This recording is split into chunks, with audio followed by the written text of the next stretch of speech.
Hey everybody, welcome to Drive Thru Review 186. Today I'm going to talk about Viticulture. This is the first game, I believe, from Stonemaier Games. It plays 2 to 6 players. It's a worker placement game. It's about making wine. Everybody's got their own little vineyard. You're going to build different buildings, grow different types of wine, maybe mix wines. It says it plays in 45 to 90 minutes. I feel like that's a little bit short. I think it does take a little bit longer than that, even with 2 players. It plays about an hour or so, and with 6, I haven't played with 6, I played with 5, you're going to kind of push that 2-hour mark. But it does play quickly. It definitely doesn't feel like it drags. So it's a worker placement game. It does do some, slightly different things. There's a lot of card play in the game. So let me show you quickly how it works, then I'll come back and tell you what I think about it. So as you can see, the Viticulture box itself is actually very thick and sturdy. And that's one thing I seem to have noticed recently with some of the Kickstarter releases is the box quality itself seems to be really great. I'm not sure what the deal is there. Each player is going to be given an individual player board, and this is going to represent their vineyard as well as several of the buildings that they're going to be able to construct in the game. And then there's a main board where cards will be drawn, workers will be placed, actions will be taken. There's a fancy little burlap sack where you'll throw some glass beads. These beads have sort of a dual purpose. They're going to either represent grapes or actual wine that the players will make in the game. And then each player is going to get a set of tokens in their player color. You can see there's 6 workers. There's an assortment of little wooden tokens for the various buildings. And then the players will get a rooster, a cork, and then a little wine bottle to mark different tracks on the board. And as I said, one of the actions players can do is to build various structures and buildings in the game. Now these are going to be different purposes. Some of them are going to give you bonus points, let you do bonus actions for some of the things in the game. You're going to need to build some of the buildings to plant specific, wine crops or vines. And building these buildings is going to allow you to actually plant those. And one of the key buildings is the cellar. So you're going to start with a small cellar, which lets you have a value 1, 2, and 3 red and white wine. And then you're going to want to be able to build a medium and finally a large cellar to be able to store higher value wines as well as blushes and sparkling wines. At the top of the board you can see 3 fields. And then in each of these fields you can plant various types of wines. And you can kind of mix and match these, but you can only have a total value of 6. And you're going to look at the wine cards, and you can see in the bottom there's either going to be a red value and or a white value. And again, some of these are going to require either the trellis and or the irrigation to have been built. And as I said, you can only have up to a value of 6. So you can have like a 4 in red and a 2 in a white, or a 1 in a red, a 1 in a white, and a 2 in a white, and a 2 in a red. So as long as it totals up to 6 or less, you can have those vines in each of your 3 fields. So you're going to set up the 4 decks in the game. There's the vine deck, and these are where you're going to be drawing different vines that you'll be able to plant. Each player starts the game off with 1 Pinot, and then you're going to set up the summer deck. Each player gets 1 of these summer cards, and these are visitors. So you're going to have summer visitors and winter visitors. And the players start with 1 random summer visitor card. And these cards are basically action cards. You're going to be able to put a worker on the board, take an action to either play a summer or winter visitor card, and then you basically do the action. And there's a variety of actions. Some will let you take some of the actions that may have already been blocked on the board, maybe take them and do them cheaper or better. And there's just a whole little variety of things there. Then you're going to set up the wine order cards, and so you're going to want to be able to sort of build and grow and age these different types of wines and then fulfill these specific order cards, and these are going to give you points as well as residual income over each round. And then finally you place the winter visitor deck there, and then that's it. You don't start the game with a winter visitor card. Players will then take their corks and put them on the start space on the victory point track. As you see, you can actually go negative. Some of the cards that you can play, you actually will be able to spend victory points to do some of the actions. And then you're going to play the game until one player hits 20 points, and then that's going to be the last round. And you can see there's also a maximum of 25 points. And so one of the interesting parts of the game is you're not really going to be able to gauge exactly when the game is going to end. So if somebody's sitting with an order card and they're at 15 points and they play that, and then that card gives them 5 points, they're going to hit the 20, that's going to trigger the end of the game. And there's also various other little actions on the boards that you can get points for. Sometimes you get points for selling grapes. Some of the buildings that you can build on your board will let you get a point when you take certain actions. So you may be like when you plant a vine, you get a point now because you've built a certain building. Or when you give a tour, you get a point and stuff like that. So players are going to have to keep a keen eye and a close eye on what everybody else is doing, because that end of the game can come and be very abrupt if you're not prepared for it. So the game is split into 4 phases, and the first phase is spring. And this is basically a very quick phase where players are going to determine turn order for the rest of the year or the rest of the round. Each player has a rooster that they're going to be able to place in one of 7 possible spaces. Now the order that the rooster placement is determined by whoever has the first player token, which is this little grape here. And then every round the grape is going to actually rotate around the table counterclockwise, and then players will place their roosters in a clockwise order, and then the order for the round is determined by the rooster order. As you can see, some of the places here give you a bonus action. So if you take the first spot, you're not going to get any bonuses, but you maybe take some of the other spots to let you draw cards, get money, even get victory points, or even in the last spot get a gray worker, which is sort of a temporary worker for this round. After that very quick spring phase, we're going to go into the summer phase. And summer is basically a worker placement phase. You can see there's yellow spaces on the board. These are the only spaces that you're allowed to place workers during this phase of the turn. Now you've only got 3 workers for your entire turn. Now you can take actions to buy and get more workers, but if you use all 3 of your workers in the summer phase, you're not going to be able to place them in the winter phase.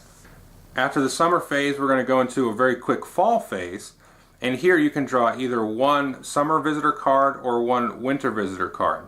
Now if you build a cottage, you're allowed to draw 2 cards in this phase, but it's a very quick phase. You just draw a couple of cards and then that's it. Then we move into the winter phase, and then these blue spaces are available for players to place their workers on. Then after some end of round cleanup, then we go back to the spring phase, rotate the first player token, and then play that out the next year. Now you can see on each of the worker placement spaces there's 3 circles. So in a 2-player game, only the first circle is available. In a 3 and 4 player, the second circle with a little bonus icon in the middle is available, and then in a 5 and 6 player game, all 3 circles are available. Now if you're playing with 3 or more players, each of these spaces has a little bonus place that most people are going to want to place their worker in first. So the first space here is to basically run a tour of your vineyard. Normally you collect $2, but if you get the bonus space, you get an extra $1. The next space here is to build a structure, and this is to build one of the structures on your player board. If you take the bonus space, you basically get $1 so that you can pay for a structure for $1 cheaper. The next space we see here is to be able to draw vine cards into your hand. If you take the bonus action in the middle, you can draw 2 vine cards. The next spot we see here is where you can play your summer visitor cards. So you actually have to take and put a worker down to be able to play these summer and winter visitor cards. If you place in the center spot here, you can actually place 2 summer visitor cards.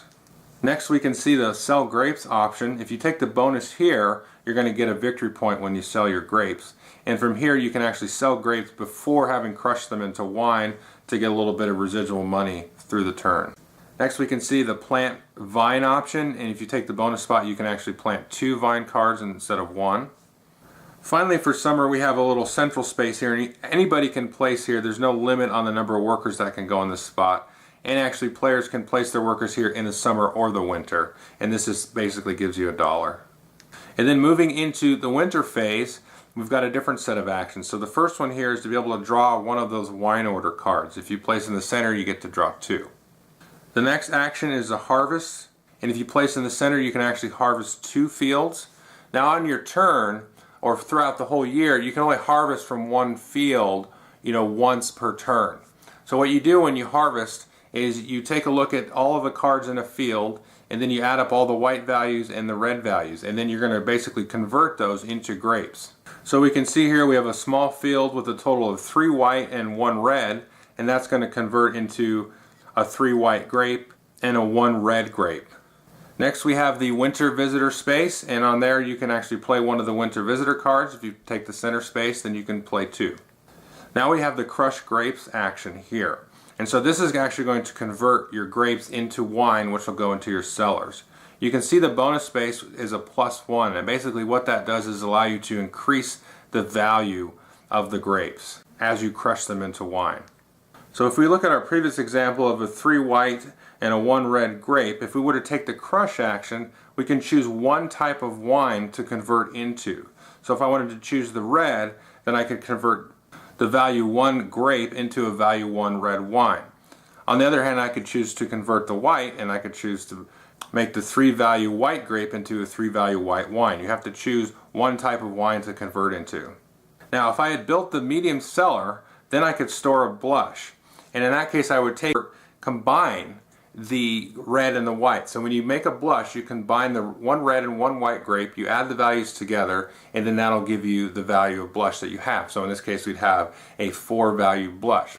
And in the large cellar you can actually see a sparkling wine. And that's done by converting 2 red and 1 white. And again, you just add up the values and then you take one of the beads and put it on their corresponding value. The next action for winter is to be able to train a new worker. Normally it costs you $4, but if you take the bonus space in the center, it's $1 cheaper, and this is how you get up to your maximum of 6 workers. Finally, the last place is the place where you can fill these orders. So if you take the bonus space here, you get an extra victory point. But when you fill these orders, you've got to have the matching types of wine. You basically discard them out of your cellar. You're going to get the indicated number of victory points. And then you're also going to move one of your little wine bottles onto the residual income tracks. So for each dollar on the order, you're going to move up 1 spot on the residual income. And you're going to get this much money at the end of each round. So this is a way to kind of generate income passively each turn. Finally, there's a spot that's available on each player board, and this is only available once you build the yoke. And this has 2 possible actions. If you place a worker here in the summer, you can actually uproot 1 vine card from one of your fields, put it back into your hand, and then when you do it in the winter, you can actually harvest a field. So this is a very handy thing to build because that harvest option is going to be taken quite frequently as the game moves on, so it's nice to have your own little personal place that won't get blocked. At the end of the round, everything is going to age, whether it's wine or grapes, and that's done by just moving up, each of the beads up 1 spot. Again, you've got to have the medium and large cellar built to be able to move into those areas. And then finally, players are going to have to discard down to 7 cards if they have more than 7 cards in their hand. So that's pretty much how you play the game. You're going to have a little spring phase, get your turn order, do some worker placement, draw a card or 2, do some more worker placement, and then do a little bit of cleanup. The game is very much card driven in a lot of ways, so those cards are going to be very important to sort of let you short circuit being blocked on the board. You can do some cool little different effects. One of the things to keep in mind with this game, and it's a part of the game that I really enjoy, and I think most people in my group enjoy, but some don't, and I think others also may not, is that the game can also end very abruptly. Like I said, if somebody has 15 points and then they play an order card for 5 points, and then boom, everybody else was going to score 8 points or 10 points on the next turn, you're gonna get cut off at the knees there. That's a part of the game I really enjoy because it keeps the game very tense. It keeps the game from getting very scripted because, obviously one of the places you can go to in the turn order track, it's kind of far down the turn order track, but you can get a point every time you go there. And I don't know exactly how many turns most of the games have worked out, but if you were to go there every turn, you could basically get almost half of your points. Because remember, you need 20 points to finish the game. And I think I haven't counted the number of turns, but there's been at least 10.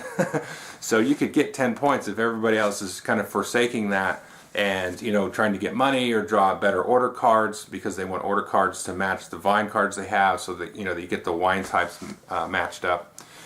So I think people are going to have to get used to that a little bit. And one of the neat things is having your workers persist across the whole year, so you don't want to do all the summer actions and then have nothing to do in the winter.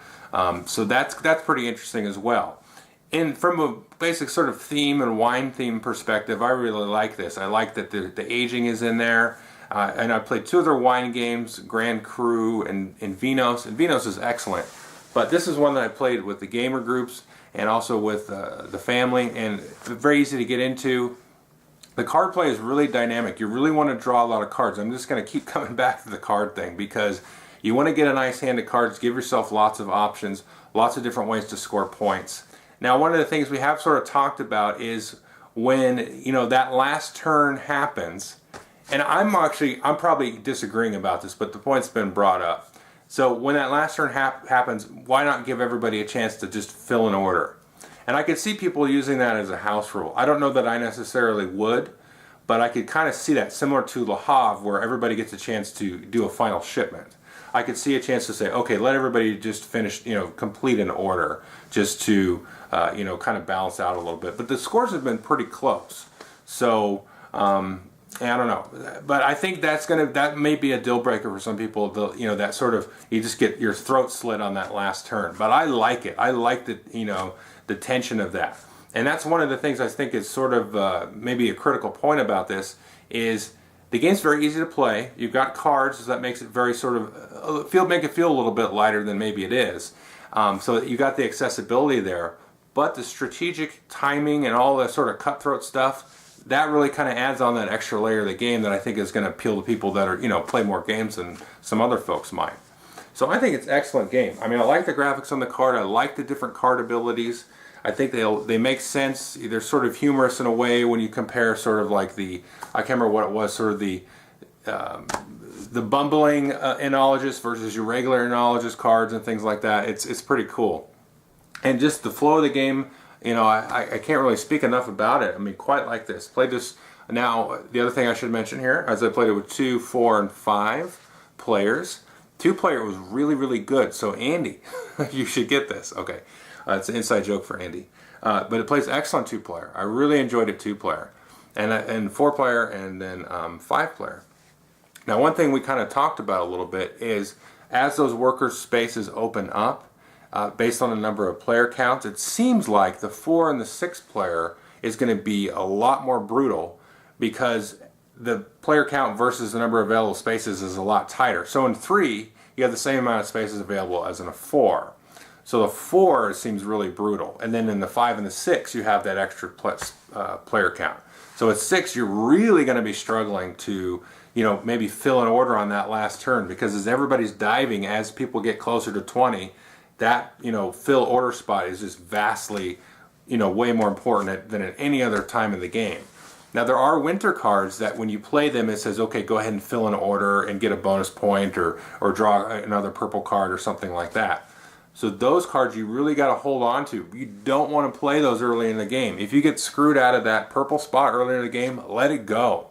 Don't waste your winter card that lets you fill an order until the end. Because you're likely going to need that because as that grape kind of rotates, you just may end up going last because people are going to start skipping all those bonuses at the end and stack higher on the turn order thing.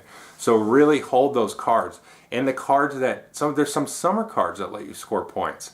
Now the summer cards seem to be a little bit more weighted towards sort of setting up your engine, getting some building built cheaper and things like that. But there are some that allow you to score points. So you also want to hold those as well until you're getting close to that cutoff. So I really like that whole aspect of some cards are better early and some are better later and things like that, and the various different ways to kind of score too, because you can just spend your time getting a lot of vineyards going, kind of building up your wines, letting them age, or you can try to get some better vines and then start them off higher and then maybe score points with some of the buildings.